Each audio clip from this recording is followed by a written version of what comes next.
On this podcast, you'll find interviews with high-performing, successful individuals in life sciences.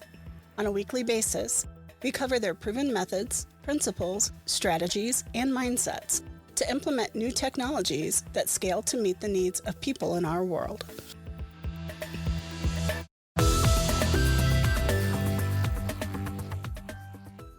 Welcome to Life Science Success Podcast. My name is Don, and I'm the host of the podcast. And today I'm actually broadcasting live from Bayou from the Bayou. So I'm very excited to be here with Lowry Curley. Welcome, Lowry. Hi, Don. How are you? Can you tell the listeners just a little bit about yourself and what brought you into life sciences? Yeah, absolutely. So my name's Lowry Curley, the CEO of AxoSim. We'll talk about my company a little bit later on. What brought me into life sciences in general is I actually had a neurological condition when I was an undergraduate, and it drove me many twists and turns along the way, but into biomedical engineering and specifically tissue engineering.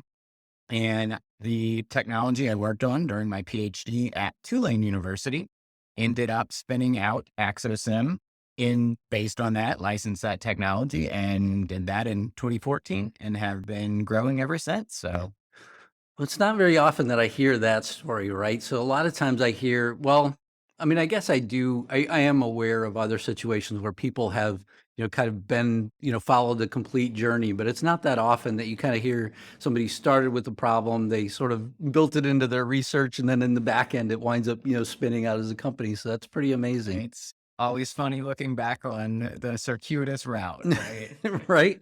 Yeah, exactly. So why don't you tell us a little bit about AxoSim? Yeah, absolutely. AxoSim's mission is to empower advancements in human neuroscience.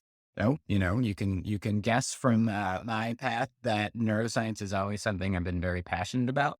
We are a provider of 3D tissue engineered models, drug discovery platforms to help pharmaceutical scientists kind of accelerate and make more effective treatments for neurological disorders, everything from, Alzheimer's, multiple sclerosis, neuropathy, ALS. We're really aiming to address all of these diseases that are unfortunately debilitating and do not have cures yet, but we have a tool that can really change the story there. And how does somebody see the 3D model? Is it strictly on a computer, or can you see it in VR as well? Oh no, this is a stem cell based model. So these are living human cells that we organize into an environment so it looks just like the human nervous system. And we are then able to introduce drugs to see how that might change it, whether it's healthy cells and maybe those drugs make them less healthy, or it could be from a patient who has something like ALS, and we can add a potential drug that a pharmaceutical company might be working in, long before they go into humans, but let them test them in human cells, before animal testing, which has unfortunately proven to be ineffective. Yeah. Yeah. So, and then in terms of the companies that you typically interact with, what do they look like? Are they very early stage or mid or No, larger? big global pharmaceutical company. Okay. Yeah, so we work with one of the top three biggest in the entire world. They're based over in Switzerland. And we've more recently actually started working with some earlier stage companies, which I think is a really good sign of our technology adoption, but then really the 3D model space in general, because big pharma has more resources, right? They've been working with these for years. I mentioned we founded in 2014, first commercial work in 2017.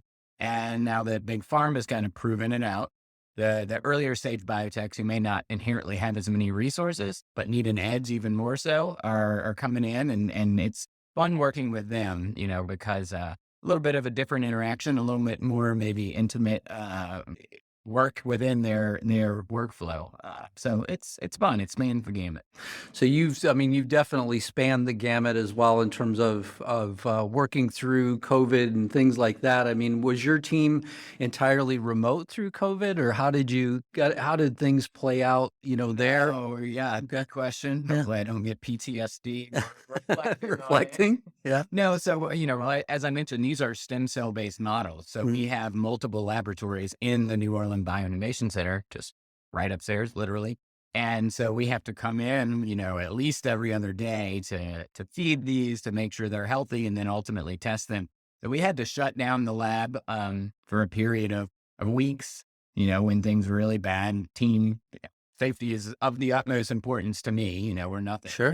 Yeah, our for sure. team, right? Right. And then once we kind of figured out how to come back, originally kind of in a shift type of work. And then ultimately, as we got back to it, we figured out ways to be safe, and we had so much work to do. Pretty much everybody came back. Of course, we had a few who stayed remote for a little while, but I think everybody was excited to get back to some semblance of normalcy. Well, especially if you work in a lab. I mean, it's, there's so many people that are so passionate about the work that they do and like digging in and really wanting to, spend time doing the thing that they were meant to do. And so being remote, probably would be much more of a challenge. Yeah. Somebody like me, most of my work went remote, and for the most part has stayed remote. So I'm not. Scientists and research assistants and associates we have love what they do. So yes, Yeah. I wanted to get back to it, right? Get back to these exciting models and really, continuing our mission. Very good. And then in terms of your interaction here with Bio from the Bayou, so what brought you here, and what are you hoping to gain out of the sessions here? Yeah, I'm really excited. There are a number of pharmaceutical companies that have come.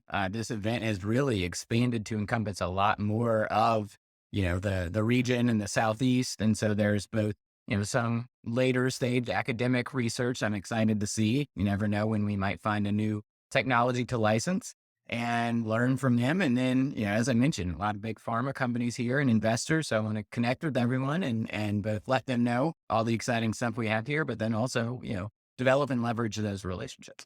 Yeah, it definitely is an exciting event, and it's interesting to see these kinds of things starting to crop up in different geographies as well. And all the activities that are going on at Tulane are amazing. It's just I know there are other people I've interviewed from here, like Trivia Frazier. Mm-hmm. I've interviewed her before on the podcast as well, and she's actually going to come back, I believe, later this afternoon. So it should be another guest. Trivia is doing some amazing work. Yeah. So, Lowry Curley, thank you so much for being on the podcast. Thank you for listening to Life Science Success. For complete details about this podcast, including show notes, how to get in touch with guests, and more episodes, please visit www.lifesciencesuccess.com. If there's someone you'd like for us to invite to the show as a guest, please let me know by sending me a message at the podcast website. Please click subscribe on your favorite podcast app, share the podcast, or tell a friend about it. And last but not least, rate the podcast. Thank you again.